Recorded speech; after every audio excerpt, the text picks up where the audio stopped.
El título que le hemos puesto a la serie que comenzamos hoy y que continuaremos la siguiente ocasión, al menos durante otra vez más, es la unicidad de la identidad de Jesucristo. La unicidad de la identidad de Jesucristo. ¿Quién es Jesús de Nazaret, el Cristo? Resulta que cuando muchas personas buscan a Dios, concluyen en muchas de las ocasiones que Dios no está en ninguna parte. Es lo que da forma al ateísmo, y con esto se entabla un diálogo. Otras personas, sin embargo, en su búsqueda sincera de Dios, encuentran que en todo está Dios. Todo es Dios. Es lo que da lugar a las formas de creencia panteístas en donde todo es Dios porque todo es uno y ese uno es Dios.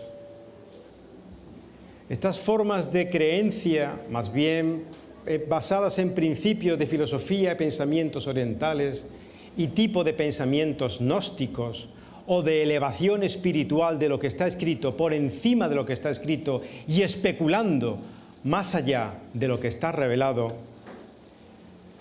deforman de forma drástica la identidad de Jesucristo.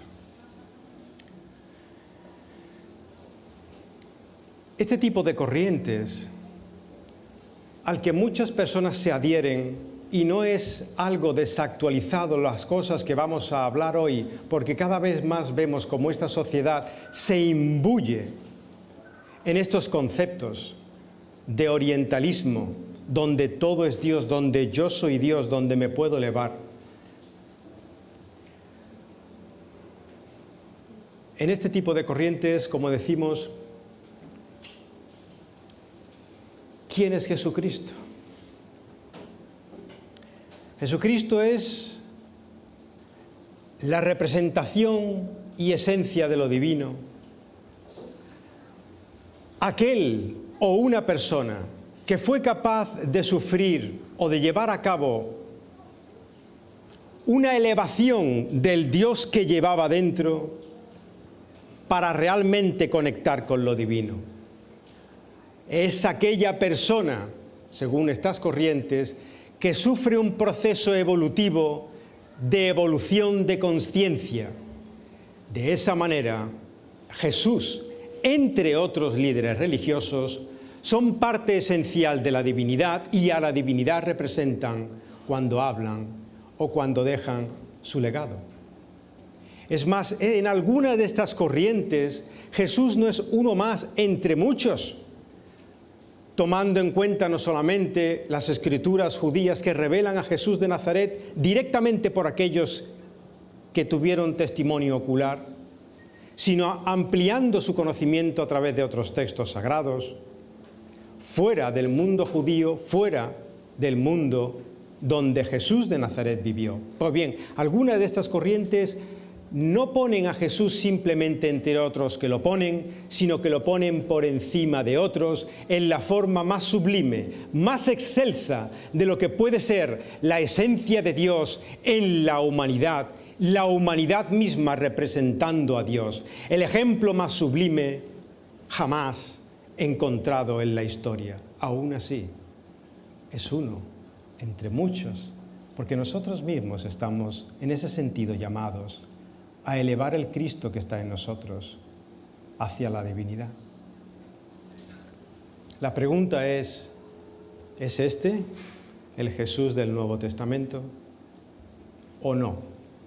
Mirad, no es mi pretensión en el día de hoy decirle a cada cual lo que deba o no deba creer, porque la fe pertenece a la esfera de la intimidad del ser humano más profunda. ¿Quién puede decirle a quién qué debe o qué no debe creer? Mi más profundo respeto a quien piense de otra manera o vea a Cristo o Jesucristo de esta manera no revelada en el Nuevo Testamento. Así que cada cual podrá creer lo que quiera porque libertad hay.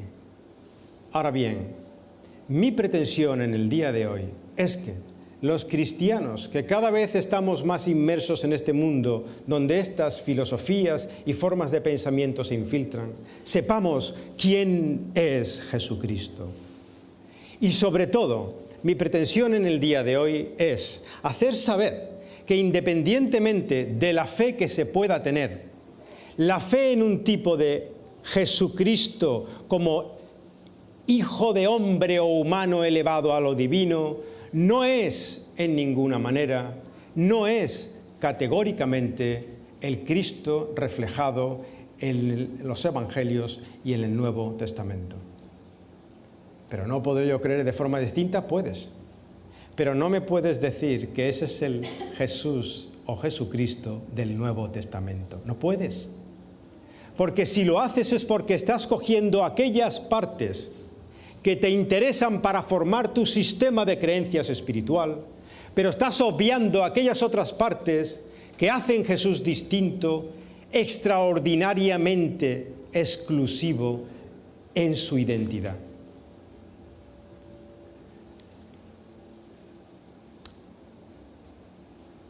Hace poquito conocí a una persona muy entrañable y tuvimos una conversación. 4 personas hablando acerca de estas cosas. La verdad que fue un rato agradable y mi pretensión fue exactamente la misma de hoy por la siguiente razón. Le regalé a este amigo un libro y en el libro una dedicatoria. Él también me regaló material y me lo dedicó. Antes de vernos, antes de la charla, hablando con el Señor, le comentaba, ¿qué debo poner en la dedicatoria? Y en ella hice una mención a, comillas, aquel que se refería a sí mismo como yo soy, comillas. Después de escribir la dedicatoria, unos minutos antes de comenzar el encuentro, abro mi devocional diario y de todas las cientos y cientos de páginas que contienen la Biblia, sale de forma directa aquel verso en Juan 14 donde Jesús dice, yo soy. Yo soy el camino, yo soy la verdad, yo soy la vida. En aquel momento supe que efectivamente mi amigo necesitaba aquella dedicatoria, que llegara a conocer al que se definía a sí mismo como yo soy. Y en aquella misma hora confirmé que nuestra conversación no debía perderse en los ramajos del bosque, sino ir a la esencia, buscando identificar claramente a Jesús en su encarnación. ¿Quién fue Él en su encarnación? Su unicidad en su naturaleza y su unicidad en su mensaje.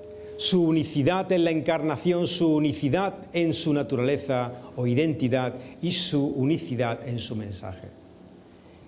Y así transcurrió la conversación fundamentalmente, pero como una conversación está basada en el diálogo, solamente se pudo cubrir apenas parte del primer tramo. La identidad de Jesús, su unicidad en su encarnación. Repetiré, por tanto, hoy parte de lo que se habló en aquella charla y tocaremos el siguiente que no se pudo cubrir, que sería identidad de Jesús o su unicidad en su naturaleza. Unicidad de Jesús en su encarnación y unicidad de Jesús en su naturaleza. Los 3 temas, hoy trataremos los 2 primeros, unicidad en la encarnación, unicidad en la naturaleza, y vamos con el primero de ellos, unicidad en la encarnación. Según este tipo de ideas o de creencias místicas, Jesús de Nazaret se encarna en la deidad. Pero ¿cómo lo hace? Es de la siguiente manera. Jesús, el Hijo del Hombre o el ser humano, desde su nacimiento hasta su bautismo, lleva a cabo un proceso de elevación de lo que hay de Cristo en él, de lo que hay de divino en él, y de evolución en su plano de consciencia, hasta que finalmente, después de un proceso evolutivo y de elevación, llega a su bautismo. Cuando llega a su bautismo, es en el bautismo que el Espíritu de lo divino entra en él, se funde con él, forma con él uno, y ahí es donde el Hijo del Hombre y el Hijo de Dios se funden en una misma identidad, en aquello que podría llamarse la deidad hecha carne. ¿Es este el Jesús del Nuevo Testamento? Categóricamente no. ¿Es este en el Jesús en el que tú puedes creer? Obviamente sí, pero no es el del Nuevo Testamento. El principio de la no contradicción nos dice que no pueden haber dos verdades, supuestas verdades, contradictorias y simultáneas. Tú puedes no estar embarazada hoy, y el año que viene puedes estar embarazada. Y al año siguiente puedes no estar embarazada. Pero tú hoy no puedes estar embarazada y no embarazada. Porque el hecho de que la verdad sea exclusiva hace de ella también que sea excluyente. Y si estás embarazada, y eso es verdad, entonces la otra cláusula, no estás embarazada, se realza y sale a sí misma a la luz como falsedad. ¿Es este el Jesús del Nuevo Testamento y de los Evangelios? ¿Es así como se encarna la deidad en Jesús de Nazaret? No. Categóricamente no. Veamos qué es lo que dice al respecto los Evangelios. Textos muy conocidos por nosotros. Lo miraremos lo más rápidamente posible en este tramo. Y el nacimiento de Jesucristo, nos dice el evangelista Mateo, que había estado con él durante 3 años, fue como sigue. Estando su madre María desposada con José, antes que se consumara el matrimonio o de que tuvieran relaciones sexuales, antes de, se halló que había concebido María por obra del Espíritu Santo. Lo divino, en la tercera persona de la Trinidad, el Espíritu Santo, concebía a María desde el origen. Y así María, cuando pregunta, ¿y esto cómo va a ser? ¿Cómo quedaré yo? Impregnada por el Espíritu, por nada si aún no he tenido relaciones con mi marido. Y le dice el ángel, el Espíritu Santo vendrá sobre ti y el poder del Altísimo te cubrirá con su sombra. La sombra de Dios es el misterio de Dios. La sombra es aquello que está oculto de la luz, que es inaccesible al ojo humano, que no podemos entender. Podemos especular cuanto queramos, pero es mejor, como decía el apóstol Pablo, que no nos acostumbremos a pensar más de lo que está escrito, porque son arenas movedizas. Y dice ahí el ángel, el poder del Altísimo te cubrirá con su misterio, con su sombra. Y por eso, el santo ser o el santo niño que nacerá será llamado Hijo de Dios. ¿Por qué? ¿Porque llevará un proceso evolutivo hasta? No, porque simplemente el ser que llevas dentro, que está concebido por el Espíritu Santo, ya es santo.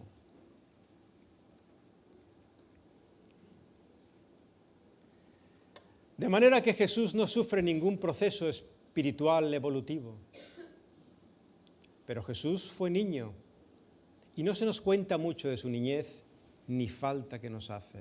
¿Sabéis por qué? Hay 1000 factores distractores de la identidad de Jesús. 1000. Uno de ellos podría ser su infancia. ¿Cómo fue él cuando era niño? Fijaos que ninguno de los evangelios narran su niñez, porque el evangelista no quiere entretenerse como un buen biógrafo de la antigüedad clásica en detalles, sino en el contenido y en la enseñanza primaria.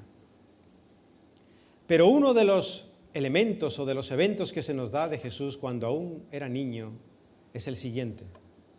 Tenía 12 años y sus padres suben a Jerusalén desde Nazaret. Se dice que sube porque cuando en realidad bajaban hacia el sur subían, puesto que Jerusalén estaba alto. Y subían a la Pascua, a la fiesta de la Pascua, y una vez celebrada la Pascua, regresan a su sitio de origen junto con una gran caravana, cada cual al sitio de donde provenía. Y en esa caravana se dan cuenta muy posteriormente que Jesús, José y María se dan cuenta que Jesús no está. Y como locos van buscando, preguntando a los familiares, ¿dónde está nuestro hijo? ¿Lo habéis visto? Y en su desesperación corren a Jerusalén, vuelven a Jerusalén y se lo encuentran en el templo.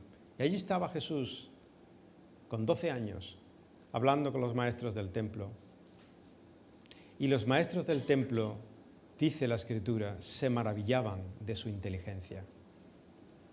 Cuando los padres lo ven allí, con la preocupación de los padres normal, le dicen sus padres a Jesús, 12 años. Y cuando le vieron se asombraron y le dijo su madre, hijo, Yeshua, Jesús, ¿por qué nos has hecho así?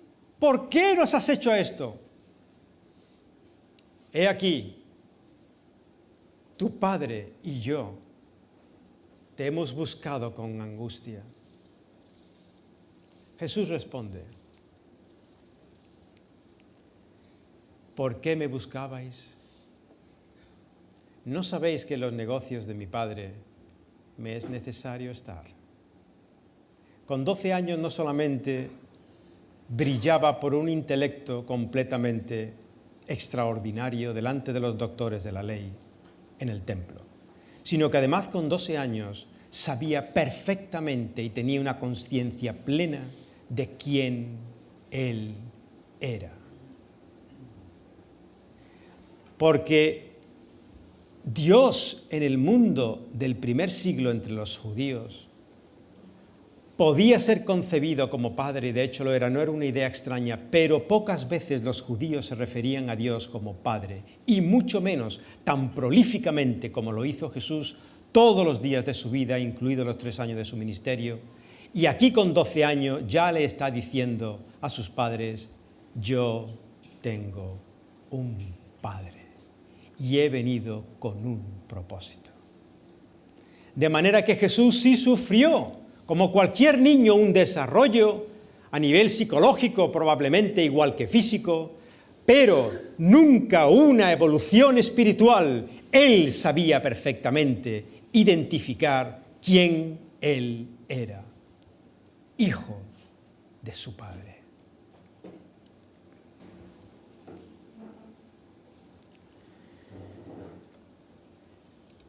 Entonces, ¿qué fue lo que pasó en el bautismo? Porque en el bautismo se ve claramente cómo Jesús de Nazaret, el Jesús histórico, recibe el Espíritu Santo de lo alto. ¿En serio? Vamos a ver exactamente qué es lo que ocurre en el bautismo de Jesús. Y aconteció que cuando todo el pueblo se bautizaba, es decir, enfrente de todo el mundo y enfrente de toda la congregación, cuando todo el mundo se estaba bautizando, también Jesús fue bautizado, y orando Jesús, orando, el cielo se abrió y descendió el Espíritu Santo sobre él. ¿Pero por qué si él ya había sido concebido del Espíritu Santo? En forma corporal como una paloma. Y vino una voz del cielo que decía: tú eres mi Hijo amado, en ti tengo complacencia. Fijémonos bien en estos dos detalles, para aquellos que hemos estado estudiando un poquito de griego últimamente. El Espíritu Santo vino sobre él, y la partícula sobre está bien puesta, porque en el griego original en que fue escrito es epi, y epi es lo mismo que epidermis o encima de la dermis, significa sobre, sobrepuesto o encima de. Nunca en el bautismo de Jesús el Espíritu de Dios le penetró. Jesús mismo era ya el Espíritu de Dios, porque la tercera persona de la Trinidad mora en Jesús, la segunda persona de la Trinidad, el Verbo encarnado. Así que simplemente se posa sobre él, mas no lo penetra, ni falta que le hacía. Es más, se abre el cielo y sale y se oye una voz audible que dice el Padre diciendo que no, a través de un proceso evolutivo, ha llegado a ser. No dice eso el Padre desde el cielo, sino que dice: es. Porque esa es su identidad, no es que haya llegado a ser. Es mi Hijo amado, en quien tengo complacencia.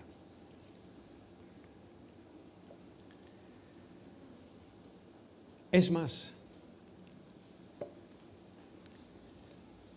el apóstol Juan, probablemente uno de los últimos, si no fue el único que quedó con vida, no está claro, de los 12 discípulos de Jesús. El apóstol Juan, años más tarde, viendo lo que se cocinaba alrededor de la doctrina de Jesús y viendo que lo que se cocinaba era distinto de lo que él había visto junto a sus compañeros, escribe Primera de Juan, la primera epístola de Juan, donde enfáticamente pone en pie la verdad de Jesucristo. Porque para aquel momento ya las corrientes gnósticas estaban infiltrándose en las ideas originales del cristianismo, del Cristo, de Jesús de Nazaret, el real. Y esas formas de pensamiento gnósticas que se infiltraban ya en el primer siglo, a finales sobre todo del primer siglo, eran ideas extrañas que ampliaban la idea de Jesús, ampliaban la idea de Jesucristo a unos niveles que no habían sido enseñados por Jesús de Nazaret ni mostrados con su vida. Y los testigos oculares, preocupados por el hecho, escriben, entre ellos el apóstol Juan. ¿Y qué dice el apóstol Juan? Dice así, combatiendo estas formas de pensamiento que se distanciaban del Jesucristo real. Habiendo dicho en el versículo precedente, Jesús es el Hijo de Dios, dice, este es el que vino mediante agua y sangre, Jesucristo. Jesucristo vino mediante agua y sangre. Mediante agua en el bautismo a través de su declaración pública, pero no solamente mediante agua en su manifestación pública. ¡Ojo! No vino en agua y vino en sangre, porque la sangre de Jesús desde su concepción era la sangre misma de la esencia de Dios, concebido por el Espíritu Santo, la tercera persona de la Trinidad. Este es Jesucristo, dice Juan. No os llaméis a error. Este vino en agua y vino en sangre. Su mismo ADN ya era Dios. Y por si no queda claro, vuelve a repetir Juan a renglón seguido, no mediante agua solamente, no fue que su bautismo, sino mediante agua y sangre. La sangre preciosa de Jesús contenía la vida, como la vida está contenida en la sangre de todos los seres animados. La sangre de Jesús contenía vida, pero ¿qué vida contendría esa sangre? Que dice que fue derramada por todos nosotros para que nosotros fuéramos perdonados delante de Dios y adquiriésemos su vida por su sangre.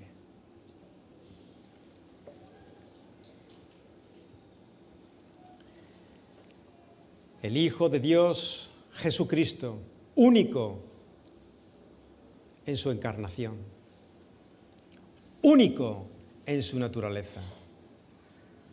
Ya hemos tratado aquí algunas veces acerca del Jesús histórico, pero la pregunta es si el Jesús histórico es el Cristo, es decir, si el Jesús histórico es el Jesucristo del que nos habla el Nuevo Testamento. ¿Quién es Jesucristo? ¿Cuál es su identidad? ¿Cuál es su naturaleza? Es precisamente alrededor de esta pregunta que gira lo más importante de tu fe, porque dependiendo de cómo la respondas, estarás cerca de Él o alejándote cada día un poco más, en la pretensión de saber más y tener un conocimiento más amplio de Él. El mismo Jesús sabía que esta pregunta era fundamental. Dejemos, pues, que sea el mismo apóstol Pedro, como respuesta a la pregunta de Jesús, el que nos responda en los evangelios cuál es la naturaleza de Jesucristo. Porque el mismo Jesús, preocupado por esta misma cuestión, le pregunta a sus discípulos: ¿quiénes dicen la gente que yo soy? Unos dicen que eres fulanito, otros dicen que eres menganito. Y Jesús les dice a ellos, personalmente a ellos, les dice: ¿y vosotros? ¿Vosotros 12?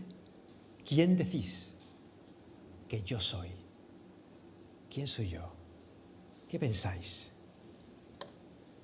Pedro, como siempre, el más impulsivo, arranca diciendo: tú, ya habían visto suficiente de él, como para decir: tú eres el Cristo, el Hijo del Dios viviente. Tú eres el Cristo, el Hijo del Dios viviente, a lo cual Jesús no dice: no, hombre, no, dice: bienaventurado Simón, hijo de Jonás, porque esto no te lo ha revelado ni carne ni sangre, sino mi Padre que está en los cielos. Bienaventurado Simón, en otras palabras, diciendo: has contestado correctamente, Simón. Por tanto, si Jesús da el visto bueno afirmativo a la respuesta de Simón Pedro, ¿por qué no desglosamos un poco lo que Simón Pedro dijo cuando dijo: tú eres el Cristo, el Hijo del Dios viviente? Y así nos enteramos de una vez cuál es la naturaleza de Jesucristo. Vayamos pues por partes en esa frase. Tú eres el Cristo, el Hijo del Dios viviente. El Cristo, el Hijo de Dios. Dios. Cuando Pedro dice Dios, ¿qué Dios concibe Pedro? Dios al que Jesús le da respuesta afirmativa: bien has dicho, Pedro. Bien has dicho, Pedro. No un Dios que luego posteriormente evoluciona, no. Es un Dios al cual le da su aquiescencia Jesús de Nazaret. ¿En qué Dios está pensando Pedro? En el Dios de los judíos. En el Dios de los judíos. ¿Y qué Dios es el Dios de los judíos? El Dios de los judíos era conocido por los judíos como un Dios personal, todopoderoso, pero personal. Era conocido como personal y amante, que es de lo que todos los seres humanos tienen necesidad, de una persona y de un amor en esa persona. Pues los judíos, y Pedro dice Dios en el sentido de que Dios era personal y amante. En las escrituras judías, Dios se muestra a su pueblo como aquel que se aflige cuando tú te afliges. literalmente. Se muestra a su pueblo como aquel labrador que cuida de su viña al pueblo de Israel, que la cuida y la ama y la preserva, la mima con todo su corazón. Dios, el Dios que conocía Pedro en el judaísmo, era aquel Dios que, siendo personal y amoroso, también se mostraba como aquel esposo en el maravilloso libro del profeta Oseas. Dios se manifestaba como aquel esposo, amante de su esposa, que es capaz, aun su esposa habiendo caído en la más profunda y tenebrosa prostitución, aunque su esposa se había acostado con todos los conocidos, probablemente con sus propios amigos, el esposo amante recupera a su esposa y le dice: tú eres mi amada y en tus brazos te acojo, ven, yo te restauro, te cuido, te amo. Así es representado Dios en el Antiguo Testamento, a su pueblo judío. Dios personal, Dios de amor. Pero ¿cómo podemos hablar de Dios de amor si en efecto Dios no es personal? Porque ¿cómo puede existir el amor sin la libre voluntad? ¿Cómo puede existir el amor sin la inteligencia? Y aquel que tiene libre voluntad y inteligencia no puede ser más que una persona. El Dios que está confesando aquí Pedro acerca de Jesucristo no es una vibración pura del universo.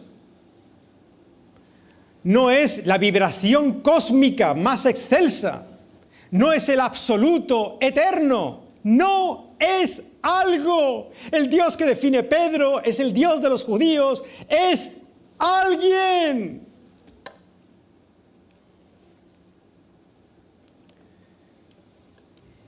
Llevados por filosofías que no pertenecen al mundo de la revelación bíblica, concedemos personalidad a aquello que no lo tiene, como por ejemplo naturaleza, y le llamamos ¿cómo? Madre naturaleza. Y se la quitamos a quien es más personal que todas las personas de este mundo juntas, que es Dios mismo. El mismo C.S. Lewis, aquel ateo, que en su ateísmo llega a creer en una especie de panteísmo, todo es Dios, decía: en mi ateísmo ocurría algo, y es que yo cada vez que examinaba los niveles de existencia, me daba cuenta que a mayor nivel de existencia, mayor conciencia, y a mayor conciencia, mayor personalidad, mayor persona. Una piedra tenía menos nivel de existencia y menos conciencia y menos personalidad que una hormiga. La hormiga ya se mueve por una serie de instintos y tiene aún menos conciencia y menos personalidad que un estado o nivel de existencia superior, que un perro. Un perro ya tiene mayor conciencia y mayor inteligencia y por tanto mayor personalidad. Dice, pero cuando pasaba al plano espiritual, en mi panteísmo, me encontraba con un Dios que no era personal, me estaba acercando a aquel que no le importaba. Se hablaba de amor, pero ¿quién era él? ¿Era una vibración? ¿Era una energía? ¿Era un absoluto? ¿Quién es él? Y él en su mismo panteísmo, sin salir de su sistema, se da cuenta, si a mayor nivel de existencia, mayor nivel de conciencia y de personalidad. En el plano espiritual, cuanto mayor es el nivel de existencia, mayor es la personalidad. Y de esa manera se entiende a Dios no como persona, sino como hiperpersona. No es una radiación o energía de algún tipo, es una superpersona, tan superpersona que la persona humana ni siquiera puede concebirle o representarle, puesto que Él es tres personas en un solo Dios. Dios trino, en una relación de amor de tres personas en la eternidad. Desde luego, este fue el Dios trino del que posteriormente Pedro fue consciente. En este momento, Pedro solamente identifica a Dios como Dios personal y amante. Y dice más, Dios viviente. Lo que está aquí diciendo Pedro es Dios que vive por sí mismo, Dios que tiene su existencia en sí mismo. Nada en el universo puede explicarse en sí mismo si no hay una causa anterior, absolutamente nada, por pequeña y pequeña y pequeña en que dividamos las subpartículas del microcosmos. Siempre hay una causa anterior. Dios es la causa de todo. Y Él mismo no tiene causa porque Él es el que existe. Este viviente, la vida por excelencia en sí misma, es Dios. Y así es como Dios se representaba, y es lo que Pedro estaba queriendo decir. Jesús, Dios viviente, representaba la imagen de la zarza ardiendo cuando Moisés le pregunta a Dios, cuando vaya a los hebreos, que voy a liberarles, ¿de parte de quién les digo que vengo? Y Dios se da a sí mismo un nombre, que es, diles que yo soy, te ha enviado. El gran yo soy, el que existe eternamente, sin causa alguna, siendo la causa de todas las cosas. El Dios viviente, el eterno, el gran yo soy. Precisamente, uno de los títulos que Jesús continuamente se daba, de los dos que más usaba, Él usaba dos títulos, el Hijo del Hombre, refiriéndose a sí mismo, luego lo veremos, y yo soy, porque cuando Jesús decía yo soy, se identificaba con el Dios viviente, existente en la eternidad, sin causa alguna, causante de todo lo creado.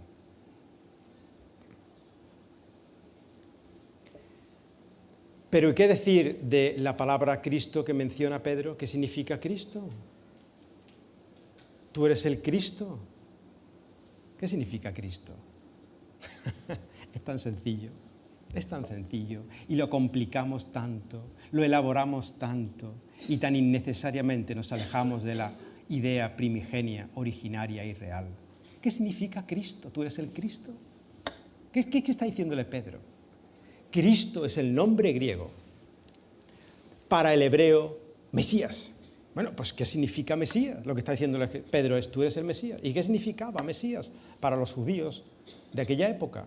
Significaba simplemente el escogido, el ungido de Dios, enviado al mundo para salvar a su pueblo, que resultaría ser los judíos y el mundo entero. ¿Ese es Cristo? Eso estaba significando Pedro con tú eres el Cristo, simplemente tú eres el enviado, escogido y ungido de Dios, nada más. Cuando nosotros cogemos una palabra, hay dos formas de desvirtuar la realidad, dos formas principales. Una, cambiando las palabras. Dos, manteniendo las palabras y cambiando su significado. Ahora, no es lo mismo decir, voy a hacer una interrupción voluntaria del embarazo. Guay. Que, oye, voy a exterminar a mi hijo dentro de mis entrañas antes que nazca. ¿A que eso ya no es guay? Y sin embargo, los dos apuntan al mismo hecho. Pero cambiando las palabras, sin cambiar las palabras, cambiando el significado, se cambia la percepción del oyente y por tanto se llega a una concepción errónea de la idea original. Cuando nosotros tomamos el nombre Cristo, que es tan simple, el ungido, el enviado de Dios para la salvación de su pueblo Israel y del mundo entero, como hemos dicho. Cuando cogemos ese término y lo cristificamos, lo cristologizamos, haciendo de ese término lo que originariamente nunca significó, nos desviamos de lo revelado en el Nuevo Testamento. No hay nada crístico ni de Cristo en ti si no has creído en Cristo. No hay ningún Cristo dentro de ti que tengas que elevar o evolucionar a un plano superior, porque eso no es la cristología. La cristología es que Jesús de Nazaret es el enviado de Dios ungido para la salvación de su pueblo. Punto. Y final. mucho menos es pensar que nosotros llevamos un Cristo dentro que tenemos que elevar. La idea es sugerente. Yo soy Dios, en parte. Sugerente. Vamos a explotar eso, pero totalmente errónea. Es más, es tan errónea que es la mentira de la serpiente antigua, del diablo Satanás en el huerto del Edén. Haz esto o aquello para que tus ojos sean abiertos, tu plano de conciencia sea más amplio y seas igual a Dios. Y ahí se produce la caída y el distanciamiento del ser humano del Dios viviente.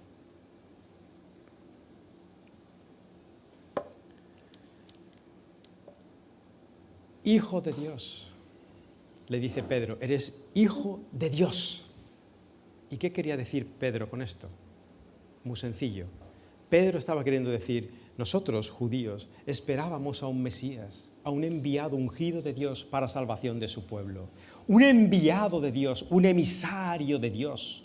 Pero nunca habíamos concebido que el emisario o enviado ungido de Dios fuera Dios mismo.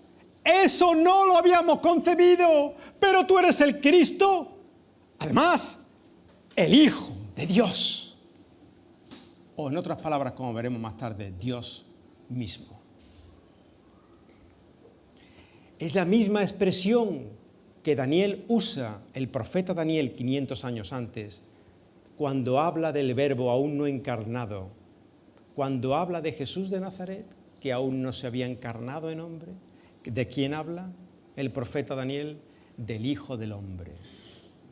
Cuando Jesús usaba acerca de sí mismo aquella denominación que más usaba para referirse a él, el Hijo del Hombre, el Hijo del Hombre, el Hijo del Hombre, ¿a qué hacía referencia? Porque es un término ambiguo que los judíos podían interpretar como eres hijo de hombre, eres un hombre, o podían interpretar como eres un hijo de hombre, eres deidad, eres Dios mismo.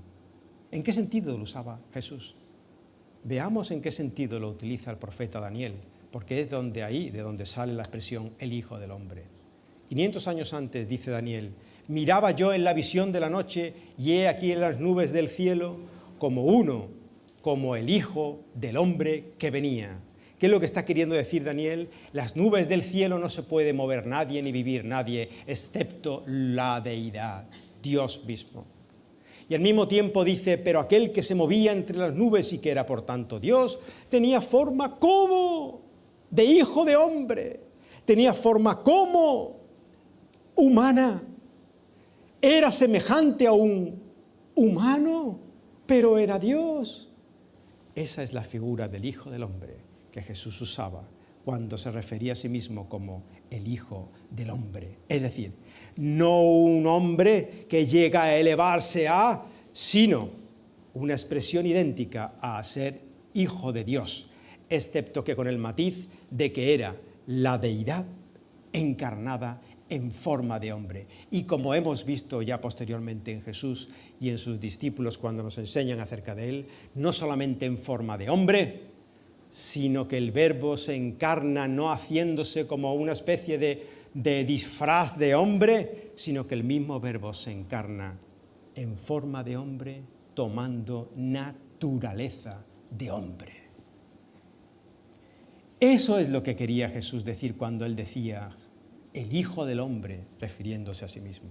Yo soy también el Hijo de Dios. Es lo mismo, Hijo del Hombre, Hijo de Dios. Aunque era un término ambiguo, ¿en qué o con qué intención lo usaba Jesús? ¿Por qué? Porque él lo explicó muy claramente al final de su ministerio. Él fue llamado, una vez arrestado, por el sumo sacerdote y el Sanedrín. Aquella noche tétrica en la que supuestamente Jesús es juzgado, que no fue juzgado. Y el sacerdote le pregunta de la siguiente manera. Mas Jesús callaba y el sumo sacerdote respondiendo le dijo, te conjuro, responde de una vez. Ante el sumo sacerdote, Te conjuro por el Dios viviente. ¿Os habéis dado cuenta? Dios viviente, el mismo de Pedro, Dios yo soy. Que nos digas de una vez si tú eres el Cristo, el enviado de Dios para salvar a su pueblo, ahí habían problemas de tipo político, pero bueno, pero aquí donde viene el problema de fondo religioso. Si tú eres el Cristo, el Hijo de Dios, porque tú a ti mismo te estás haciendo Hijo de Dios. Respóndete, conjuro ante el Dios viviente, eres tú el Cristo y además el Hijo de Dios. Fijaos, pues, si a alguno le cabe alguna duda de cómo Jesús usaba el término Hijo del Hombre referido a sí mismo. Jesús le dijo, tú lo has dicho. Además, os digo, desde ahora veréis al Hijo del Hombre sentado a la diestra de poder, viniendo en las nubes del cielo. Está evocando exactamente el Hijo del Hombre descrito por el profeta Daniel. Hijo de hombre, Hijo de Dios. Misma cosa, no cosas contrapuestas, donde el Hijo del Hombre tiene que evolucionar y el Hijo de Dios tiene que descender hasta que se encuentran. Hijo de hombre, Hijo de Dios. En el texto sagrado, revelado por los que vieron las cosas directamente, era la misma cosa. También lo entendió, y tan cierto es que Jesús usaba Hijo de Hombre con esta finalidad y definición, que fijaos la respuesta del sumo sacerdote. Entonces el sumo sacerdote rasgó sus vestiduras diciendo, ¡ah, blasfemado, blasfemia, blasfemia! ¿Qué necesidad tenemos de más testigos? Él es reo de muerte, es blasfemo, porque dice que es el Hijo de Dios, el Hijo del Hombre que es Dios, del profeta Daniel. Blasfemia, blasfemia, dice que es el Hijo del Hombre, el Hijo de Dios. Hay muchas formas de ser hijo. Hijo. Con Dios puedes ser hijo por procedencia. Todos somos hijos de Dios en ese sentido, como Antonio antes mencionó aquí, porque hemos sido creados por Dios. Hasta los ángeles, seres inteligentes, han sido creados por Dios. Y por tanto, en cuanto a procedencia, hijos de Dios. Hasta los seres humanos, a quienes se les llaman hijos de Adán, hijos de Dios. Pero en cuanto a procedencia, hay otra forma de ser hijo en cuanto a relación. Por eso el apóstol Pablo en sus cartas, cuando conoció a este Jesús de Nazaret, dijo, hemos sido adoptados hijos suyos. Cuando hemos recibido a Jesús por medio de la fe, quien Él es, y su sacrificio por nosotros, hemos sido adoptados como hijos. Hemos venido a ser parte de una familia. El mismo Jesús, o Juan refiriéndose a Él, dijo, todos aquellos que le recibieron, que creen en su nombre, les dio Dios potestad de ser llamados o de ser hechos hijos de Dios. Por lo cual hay muchos que no lo son porque no han creído o no le han recibido tal y como Él se ha revelado. Pero Jesucristo no es hijo porque es creado, no es hijo porque es adoptado. Jesucristo es hijo porque es engendrado de Dios y de su misma sustancia. Como conclusión a todo esto, Jesús de Nazaret, Jesucristo, en los escritos de los Evangelios y del Nuevo Testamento, es único en su encarnación y es único en su naturaleza. Posteriormente veremos el plato fuerte, que es único en su misión, y este es realmente el plato fuerte. Pero si tú quieres ampliar el concepto de Jesucristo o de lo crístico a marcos más amplios, en realidad no lo estás ampliando, lo estás perdiendo. Jesús de Nazaret nos dio derecho a poder rechazarle tal y como Él se mostró, o a poder aceptarle tal y como Él se mostró, pero nunca nos dio el derecho de poder deformarle. Ese derecho no lo tenemos. De la misma manera, si tú un poco de agua cristalina la viertes en un cobo de pintura, ¿qué tendrás? Tendrás más pintura, pero ¿qué le habrá pasado al agua? Habrá desaparecido. Si diluyes a Cristo ampliándolo, haces desaparecer a Cristo de tu vida. Y Jesús dijo de sí mismo, yo soy el agua de vida, no me mezcles, yo soy el agua de vida. Si alguno tiene sed, venga a mí y beba. El que cree en mí, como dice la Escritura, de su interior correrán ríos de agua viva. Señor Dios Todopoderoso, Señor Padre de Jesús, Señor Divino, gracias por la revelación que nos has dejado y gracias por hacernos entender quién fue y quién es tu Hijo.